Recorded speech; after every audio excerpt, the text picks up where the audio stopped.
महाकालेश्वर। अकाल मृत्यु वो मरे जो काम करे चांडाल का, काल भी उसका क्या करे जो भक्त हो महाकाल का। कालों के काल महाकाल की महिमा अद्भुत है। देश के अलग अलग कोने में भगवान शिव के 12 ज्योतिर्लिंग अपनी दिव्यता और सनातन के महत्व के कारण दर्शनीय हैं। इन्हीं में से मध्य प्रदेश के उज्जैन में स्थित महाकालेश्वर मंदिर रहस्यों से भरा हुआ है। उज्जैन की पवित्र धरती पर स्थित भगवान शिव का ये रूप जो केवल पूज्य नहीं बल्कि भयानक भी है। हर मंदिर की एक कहानी होती है, लेकिन इस मंदिर की कहानी रहस्य, मृत्यु और चमत्कार के बीच कहीं अटकी हुई है। उज्जैन का महाकाल मंदिर कोई साधारण शिवलिंग नहीं है। ये भारत के 12 ज्योतिर्लिंगों में से एक है, लेकिन इसका महत्व बाकी सभी से अलग है क्योंकि यहां विराजमान हैं कालों के भी काल महाकाल। कहते हैं जो इंसान महाकाल का नाम एक बार भी सच्चे मन से ले लेता है, उसके जीवन से डर और मृत्यु खुद पीछे हट जाते हैं। लेकिन क्या यह सिर्फ आस्था है या इसके पीछे छुपे हैं कुछ ऐसे रहस्य जिन पर विज्ञान भी खामोश है? इस मंदिर का कई पौराणिक ग्रंथों में काफी सुंदर वर्णन देखने को मिलता है। देश दुनिया से यहां सभी भगवान शिव के दर्शन करने पूरे साल आते हैं। लेकिन दोस्तों, जितना महाकालेश्वर का मंदिर लोगों के बीच पॉपुलर है, उससे कहीं ज्यादा ये अपने अंदर कई रहस्यों को समेटे हुए है। तो सवाल ये उठता है कि वो कौन सी वजह थी जिसके कारण इस मंदिर में भस्म आरती इंसान की देह की राख से की जाती थी? और क्या आज भी यहाँ पर इंसान की देह की राख से ही भस्म आरती की जाती है? क्या सच में यहाँ काल भी प्रवेश से पहले अनुमति मांगता है? क्यों कहते हैं कि यहाँ की आरती देखने मात्र से इंसान की आने वाली विपत्तियां टल जाती हैं? और वो कौन सी अनदेखी शक्ति है जो इस मंदिर से बाहर निकलते ही अदृश्य हो जाती है? इतिहासकार कहते हैं यह केवल पौराणिक मान्यता है, लेकिन साधु संत कहते हैं जिसने महाकाल को देखा नहीं, उसने मृत्यु को कभी समझा ही नहीं। कहीं ये मंदिर समय के नियमों को मोड़ने वाला कोई द्वार तो नहीं, या फिर ये है एक ऐसा स्थान जहां आत्माएं चैन की तलाश में आती हैं? और सबसे बड़ा सवाल, क्यों इस मंदिर के कोतवाल काल भैरव को शराब चढ़ाई जाती है? और आश्चर्यचकित कर देने वाली बात तो यह है कि यहां पर चढ़ाई गई सैकड़ों हजारों लीटर शराब आखिर कहां पर गायब हो जाती है? क्या काल भैरव स्वयं इस शराब का भोग कर लेते हैं? और जब अंग्रेजों ने शराब के इस रहस्य को सुलझाने की कोशिश करने के लिए मंदिर की खुदाई करवाई, तब ऐसा क्या हुआ जिसे देखकर अंग्रेजों के पसीने छूट गए और डर से फिर कभी काल भैरव मंदिर में प्रवेश भी नहीं किया? इतिहास में ऐसी कौन सी घटनाएं घटी है जिसकी वजह से उज्जैन में कोई भी मंत्री या प्रधानमंत्री रात नहीं ठहरता, और मध्य प्रदेश के मुख्यमंत्री मोहन यादव ने इस परंपरा को किस तरह से तोड़ा और उन्हें कुछ क्यों नहीं हुआ? आखिर क्यों इस मंदिर के सामने से बारात को नहीं गुजारा जाता है?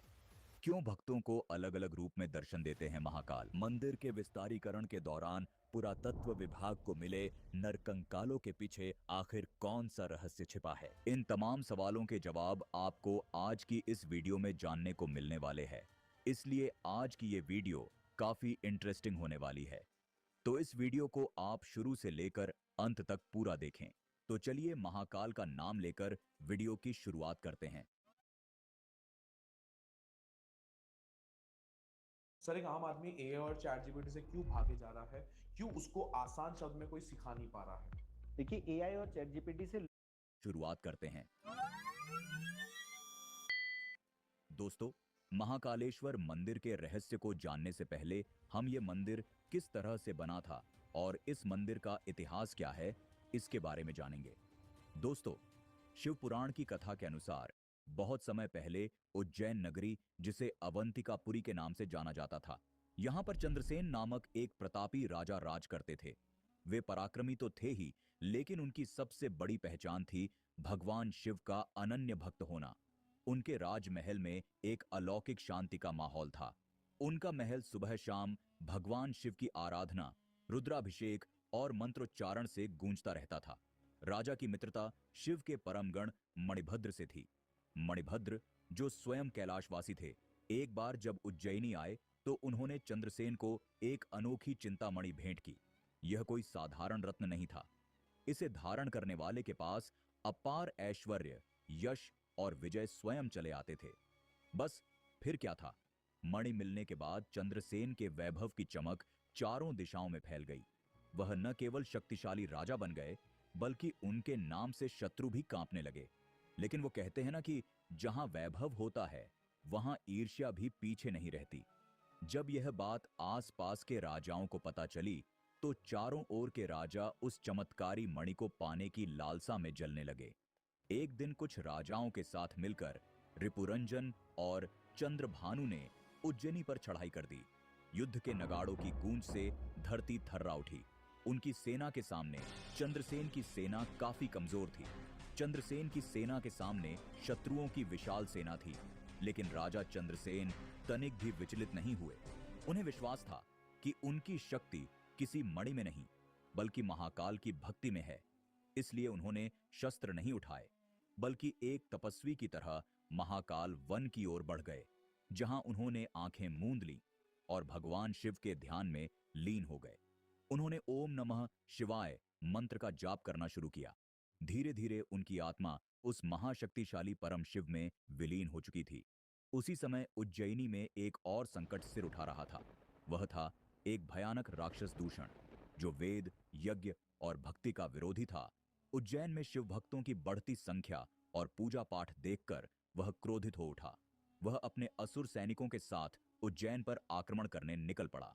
उसकी मंशा शिव भक्तों का अंत करना, मंदिरों को तोड़ना और भक्ति की जड़ें उखाड़ फेंकना और खुद को भगवान घोषित करना था।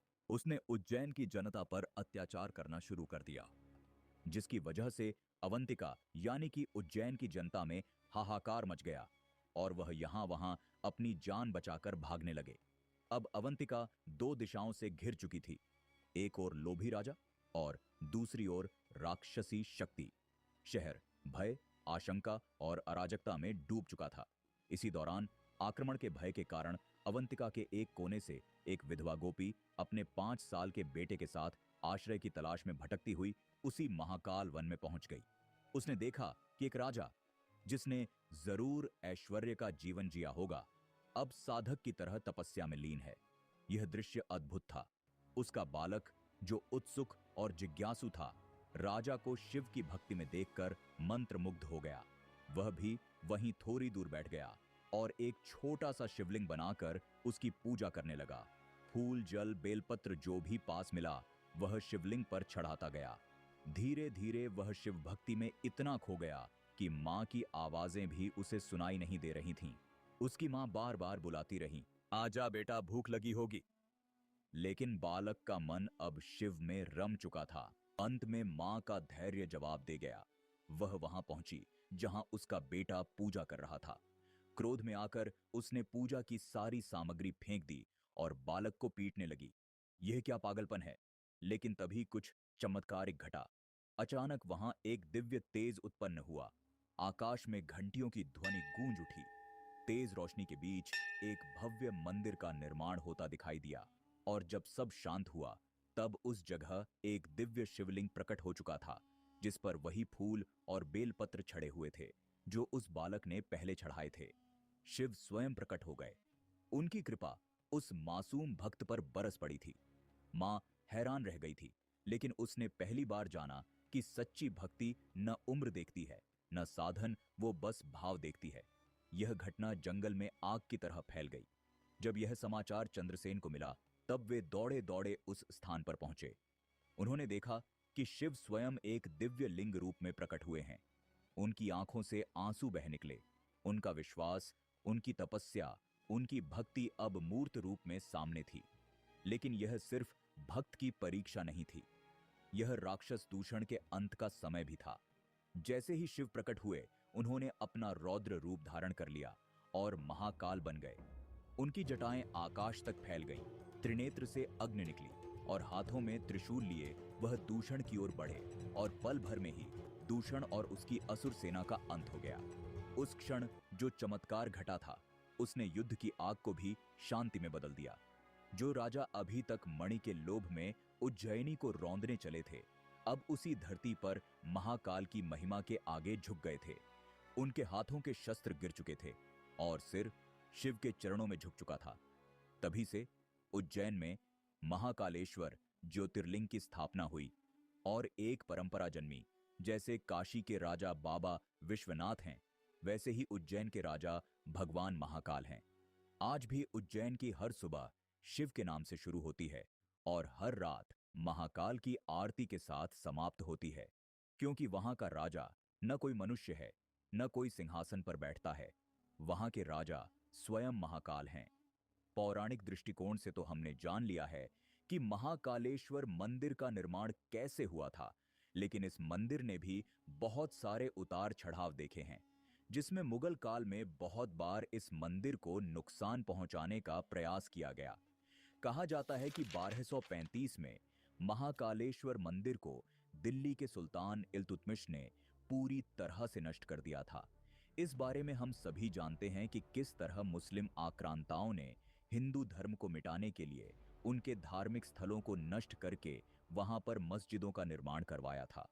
उस समय महाकालेश्वर मंदिर लोगों के लिए आस्था का एक केंद्र माना जाता था, लेकिन जब इल्तुतमिश को इस बारे में सूचना मिली तो उसने तुरंत अपने सिपाहियों को मंदिर ध्वस्त करने का आदेश दिया।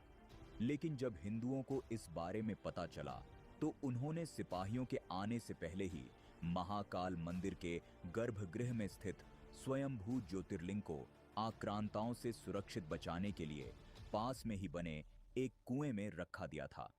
इसके बाद औरंगजेब ने मंदिर के अवशेषों से वहां एक मस्जिद का निर्माण करवा दिया था। मंदिर टूटने के बाद करीब 500 सालों से अधिक समय तक महाकाल का मंदिर जीर्ण शीर्ण अवस्था में रहा और ध्वस्त मंदिर में ही महादेव की पूजा आराधना की जाती रही। लेकिन जब कई वर्षों बाद 1728 में मराठा शूरवीर राणोजी राव सिंधिया ने मुगलों को परास्त किया, तब उन्होंने मंदिर तोड़कर बनाई गई उस मस्जिद को गिराया और 1732 में उज्जैन में फिर से मंदिर का निर्माण कर ज्योतिर्लिंग की स्थापना की।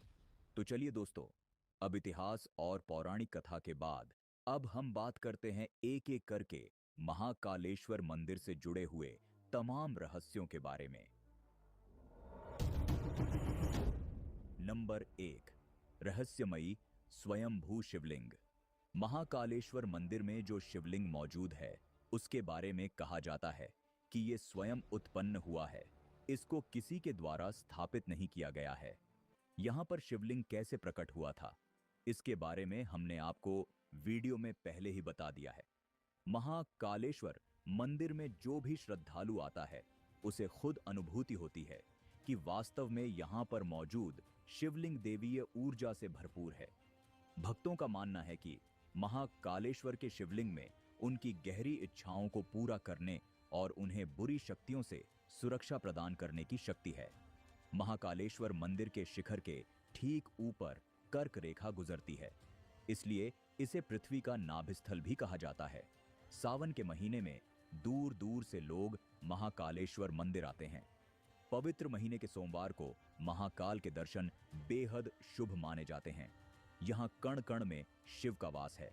यह भक्ति, आस्था और आराधना का वह दरबार है जहां भक्तों के सभी कष्टों का निवारण होता है और अंत में मोक्ष प्राप्त होता है।